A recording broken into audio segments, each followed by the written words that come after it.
Guys, Jasmine here coming at you with another Biggest Losers of the Bible. Last week we took a look at Ezekiel, who is one of the prophets that lived during the period of exile where the children of Israel essentially became refugees. Their dreams and hopes are dashed and they just aren't really seeing a positive future for their lives. I'm sure there's plenty of times when they thought, I thought we were the chosen people. How have we found ourselves in this place? If you live to be 200 years old, in light of eternity, that's still just a blink of an eye. In our physical bodies here on this earth, we are so set on trying to preserve our lives that we will do some things that are not often in alignment with what we know to be right. For example, we saw Abraham constantly lying about Sarah. Oh, she's my sister. Oh, she's my sister, because he knew she was so beautiful that somebody might try to kill him to take her. And then his son followed in the same footsteps. Oh, she's my sister. Again, just in order to preserve the self. Jesus was on the planning committee for this whole salvation of humanity scenario. So he was not shocked by what had to be done. But when it came down to the wire, he really had a human moment where he was like, if there's any other way we can do this, can we please do it some other way? And then of course Peter doesn't even get halfway through the night and he's cussing girls out because they think he's one of the disciples, and he's saying, no, I don't even know who you're talking about. Self-preservation. So it's very tempting for us to do this, and it's a good reminder for us to take a step back and say, hey, in this situation, am I preserving myself at the cost of what I know to be right, or am I actually walking things out in faith? The Book of Daniel. The story is set right after Babylon's first attack on Jerusalem, and they had plundered the city and its temple and taken a wave of Israelites into exile. Among them were 4 men from the royal family of David: Daniel, who's later named Belteshazzar, and his 3 friends who you probably know by their Babylonian names, Shadrach, Meshach, and Abednego. This book tells of their struggles to maintain hope in the land of their conqueror.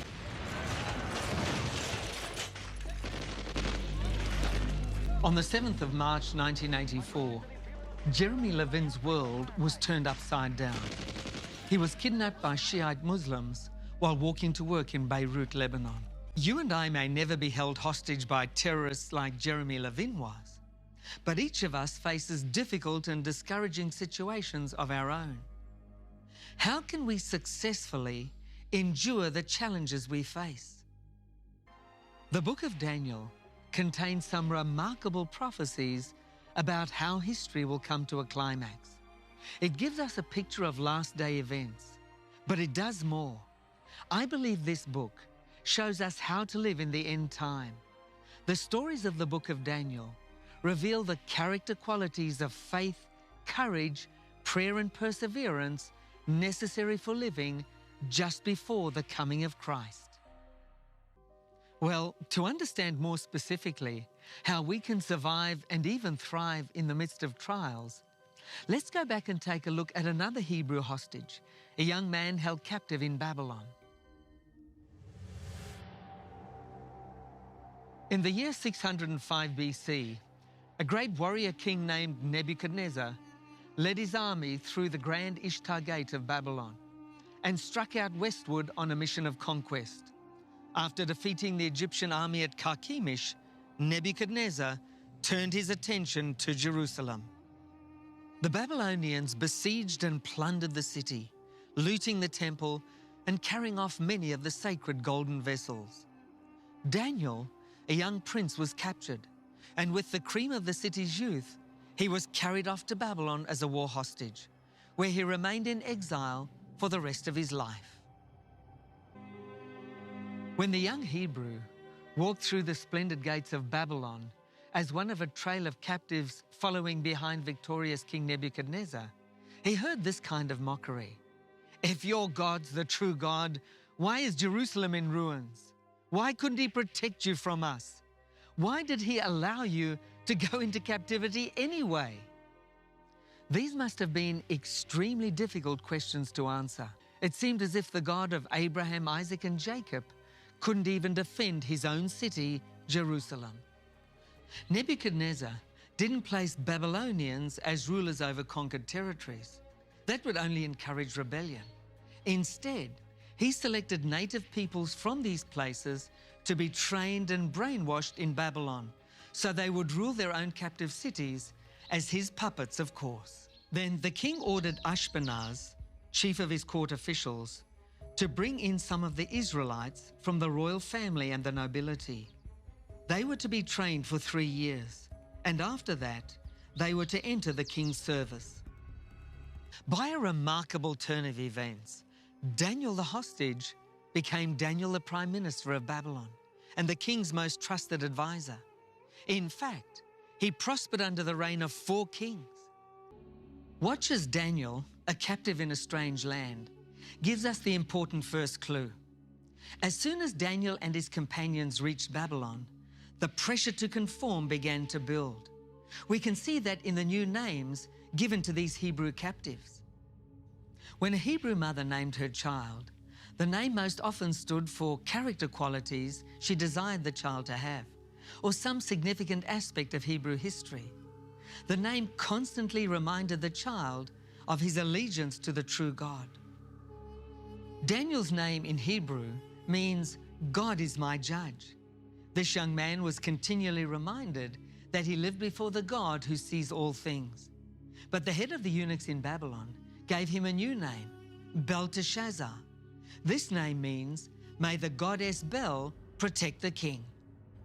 His friend Hananiah, whose name means the Lord is gracious, was given the new name Shadrach, meaning inspiration of the sun.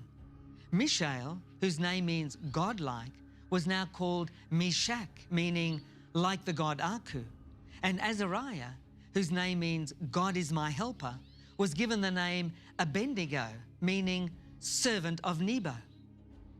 Nebuchadnezzar wanted these Israelites to forget their God and their Hebrew heritage. So he gave them names representing the gods of Babylon. We can see from this that Nebuchadnezzar was bent on fashioning loyal Babylonians from those vulnerable young hostages. Now we come to the first great challenge. Daniel and his companions were ushered into the banquet hall of Nebuchadnezzar. The table was spread with a rich variety of Babylonian delicacies. Candlelight shimmered and danced off the golden bowls. The guest was seated and invited to partake. That's when Daniel faced a choice. There were 2 problems with the food. First, it had been offered to idols, and Daniel believed that to eat it would be to participate in the worship of those idols, something that he was continually being pressured to do. Secondly, according to God's clear instructions, much of the food was unclean. It was not to be eaten. Staring at this tempting feast, Daniel must have felt a tremendous urge to just go along with the crowd. The glories of Babylon dazzled his senses. The finest wines of the land beckoned him. Why keep hanging on to his religious scruples? Surely a few rules could be just winked at in this foreign culture? For a hostage who'd seen the land of the true God desolated, it would have been very easy to cast his lot with the new power, the new dominant culture of Babylon. But this young captive made a remarkable decision. It's recorded in Daniel chapter 1 and verse 8. But Daniel resolved not to defile himself with the royal food and wine, and he asked the chief official for permission not to defile himself this way. He had made up his mind that he wasn't going to sell out in order to have it easy in Babylon. He wasn't going to sell out his conscience cheaply. He was going to remain a child of the living God. He was not going to let this heathen culture take away his faith piece by piece. That's how it usually happens, you know. The enemy typically doesn't try to overwhelm us all at once. He just tries to chip away at our faith a little at a time. This practice isn't so important, he says, or you can live without that belief. Listen, I think it boils down to this. People who flourish in the end times will be people who know who they are, people who are secure in their relationship with God. If Daniel had been embarrassed about his identity as a Hebrew, If he tried to hide his religious scruples, then he probably would have given in and disappeared into Babylonian history. But he wasn't embarrassed. Far from it. Daniel and his companions would start looking rather scrawny if they didn't eat the delicacies spread before them. But here's where Daniel showed his confidence. He made the following proposal, recorded in Daniel chapter 1, verses 12 and 13. Please test your servants for 10 days. Give us nothing but vegetables to eat and water to drink. Then compare our appearance with that of the young men who eat the royal food, and treat your servants in accordance with what you see. It says that at the end of 10 days, the Hebrews looked healthier and better nourished than any of the young men who ate the royal food. And so Daniel was able to continue abiding by the principles of God's word. He continued being faithful in the details. Why? Well, not because he had compromised, but because he had boldly issued a challenge. He offered to demonstrate that God's way was best. These men could never have been used for good if they started discarding their faith piece by piece. They would never have stood head and shoulders above all the magicians and enchanters of the whole kingdom. The three were required to appear before this huge 30-meter-high gold statue, along with representatives from every nation and tribe under the great King Nebuchadnezzar's control. There were people present from right across the Babylonian Empire. They were all there to pay allegiance to the great king. Suddenly, trumpets sounded, and the king's herald made an announcement in a loud voice that rang out over the plain. This is what you are commanded to do, O people, nations, and men of every language. As soon as you hear the sound of the horn, the flute, the zither, the lyre, the harp, the pipes, and all kinds of music, you must fall down and worship the image of gold that King Nebuchadnezzar has set up. Whoever does not fall down and worship will immediately be thrown into a blazing furnace. When the royal orchestra struck up its fanfare to King Nebuchadnezzar, everyone bowed on cue. Everyone except Shadrach, Meshach, and Abednego. They simply would not bow to this idol. Well, the king was outraged. Who could possibly interrupt his moment of glory? He had the men brought before him. But when he saw that they were three friends of Daniel, men whom he'd come to respect and like, he decided to give them another opportunity. Nebuchadnezzar pointed to the blazing furnaces which had been prepared for anyone who might make trouble. He knew that the young men had an allegiance to a god of their own, but he asked very pointedly, "What god will be able to rescue you from my hand?" Nebuchadnezzar, we do not need to defend ourselves before you in this matter. If we are thrown into the blazing furnace, the God we serve is able to save us from it, and he will rescue us from your hand, O king.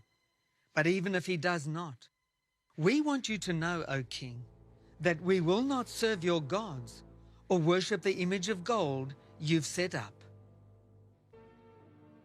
I believe that we get a picture here of the kind of faith that will get us through the time of the end, whatever that time of the end may bring.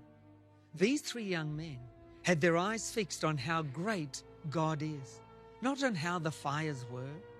When pressured, they didn't try to make excuses. They didn't try to squirm out of a tight spot. They took the opportunity to testify of God's power. And they did something else. They talked about their commitment to him, even if he chooses not to deliver us. Now, did you get that? They vowed they'd still be loyal to him even if they weren't delivered. Do you know what these young men found in the furnace? They found none other than the Lord Jesus Christ. He was already there in the flames. He was standing with them. In the flames of life, Christ is there. Those three Hebrews in the fiery furnace made a life-changing impact on that haughty king Nebuchadnezzar. He rushed up to the edge of the furnace and called them out. And as they emerged, the king approached them. He noticed that their hair wasn't even singed. Their robes were not scorched. They didn't even carry the smell of smoke. Ultimately, that fiery trial that the Hebrews went through only burned one thing: the ropes that bound them. It freed them from their bonds. Shadrach, Meshach, and Abednego came out free. They came out conquerors. Daniel survived the fall of one empire and its replacement by another. He served both the Babylonian king and the Persian monarch who conquered him. Not many people are valued enough to make that kind of transition. It pleased Darius to appoint 120 satraps to rule throughout the kingdom, with 3 administrators over them, one of whom was Daniel. The princes were made accountable to them so that the king might not suffer loss. Now, Daniel so distinguished himself among the administrators and princes or satraps by his exceptional qualities that the king planned to set him over the whole kingdom. Daniel was on his way to becoming the second most powerful man in the Medo-Persian Empire. But not everybody was pleased with this. Some very much wanted to keep the status quo. They wanted to keep enriching themselves with government funds. And this strange Hebrew, who didn't fit in, the man always intent on straightening things out, he was now going to be elevated to a position over them. Darius trusted him implicitly. So they thought, why not find grounds for charges against him in his handling of the government affairs? These officials set about to dig for dirt, and they dug long and hard, but they came up empty. Not even a hint of corruption, not even a trace of negligence. Daniel was not the kind of man who wears his religion like a cloak that he can take off when circumstances seem to require it. We will never find any basis for charges against this man Daniel unless it has something to do with the law of his God. They decided to test him regarding the commandment to worship God and God alone. And so one day, the conspirators arrived at the palace and presented King Darius with a very flattering proposal. O Darius, live forever. The royal administrators, prefects, satraps, advisors, and governors have all agreed that the king should issue an edict and enforce the decree that anyone who prays to any god or man during the next 30 days, except to you, O king, should be thrown into the lion's den.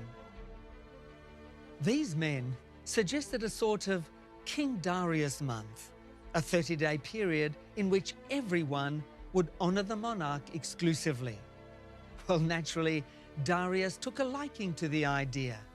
Such spontaneous devotion from his chief administrators. That was nice to hear after all his problems with their dishonesty. So he signed the decree into law, an irrevocable, unchangeable decree that carried the death penalty. The trap was set. Sooner or later, Daniel was bound to fall into it. They would catch him worshipping his own God during the next 30 days and bring the king's decree down on his own head. Needless to say, his enemies spotted him praying and rushed into court with the news that someone was not celebrating King Darius' month properly.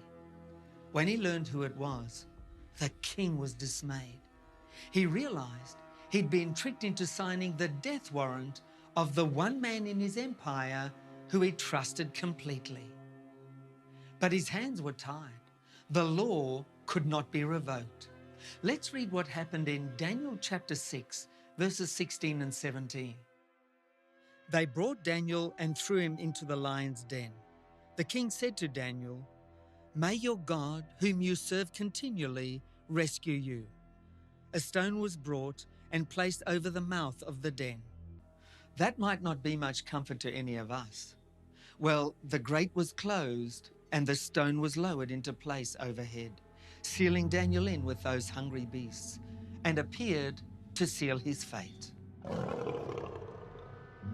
Not many would expect to survive a night in a den of lions, and there'd be absolutely no chance of spending a restful night in there. But here's the fascinating thing. King Darius was the one who tossed and turned all night in his palace. He lost his appetite and couldn't eat a bite. He dismissed his attendant. Darius was filled with guilt and anguish over what had happened. He was genuinely concerned for Daniel and had a great affection and respect for him. He couldn't sleep at all that night. Now, Darius already knew of Daniel's God, and he had some inkling that he could intervene on Daniel's behalf. So at the crack of dawn, he called his attendants and they rushed to the lion's den. King Darius was stressed and impatient. He impatiently told the guards to hurry up and open the entrance to the den. He'd had a dreadful night, and now he was desperate to know what had happened to Daniel. He called out to Daniel, wondering if there would be any response. Daniel had just had a nice, quiet evening in the company of the lions. He probably fell fast asleep with his head against one of those big cats. How did he do that? How did he remain calm and relaxed in the lion's den? Well, that's what King Darius wanted to know as he helped his friend out of the lion's den and gratefully embraced him. How did he survive? As Daniel told Darius, "My God sent his angel, and he shut the lions' mouths." The angel who came down to shut the lions' mouths was coming from the Creator, the one who made these magnificent creatures in the first place. Whoever dwells in the shelter of the Most High will rest in the shadow of the Almighty. I will say of the Lord, He is my refuge and my fortress, my God, in whom I trust. If you say, "The Lord is my refuge," and you make the Most High your dwelling, no harm will overtake you, no disaster will come near your tent. For He will command His angels concerning you to guard you in all your ways. They will lift you up in their hands. Because He loves me, says the Lord, I will rescue Him. I will protect Him, for He acknowledges my name. He will call on me, and I will answer Him. I will be with Him in trouble. I will deliver Him and honor Him. With long life I will satisfy Him and show Him my salvation. The book of Daniel has been designed to offer hope to all future generations of God's people. It did so in the days of Antiochus' empire, and it has ever since. This is why Jesus could use imagery from Daniel to describe and confront the oppressive leaders he confronted in Jerusalem. This is why John, the visionary who wrote the Revelation, could adapt Daniel's visions and apply them to Rome of his day and also all future oppressive empires. And so the point of Daniel is that all generations of readers can find here a pattern and a promise. It's a pattern that human beings and their kingdoms become violent beasts when they glorify their own power, when they redefine right and wrong and don't acknowledge God as their true king. But Daniel also holds out a promise that one day God will confront the beast. He will rescue his world and his people by bringing his kingdom over all nations. And so for every generation, this book speaks a message of hope that should motivate faithfulness. And that's what the book of Daniel is all about. Are you committed to God's truth? Are you convinced that there's no better way to live? How is it in your life right now with the little things? When someone makes a racist slur or an obscene joke, do you just go along? When you're offered alcohol or maybe some drugs, do you just try to conform? What's filling your computer screen? What are you feeding your mind with? You cannot develop spiritual thoughts if you feed your mind with the world's agenda. Daniel was a hostage with a mission, not just to survive, but to be faithful to God. Daniel resolved. Daniel decided ahead of time. No matter where, no matter when, God's way is best. Look at Daniel. These guys got put in some really crazy situations. And I know these are situations they really wanted the Lord to deliver them from. But the way they phrased their petition was so beautiful. Essentially, it said, God is fully able to deliver us. We believe He will.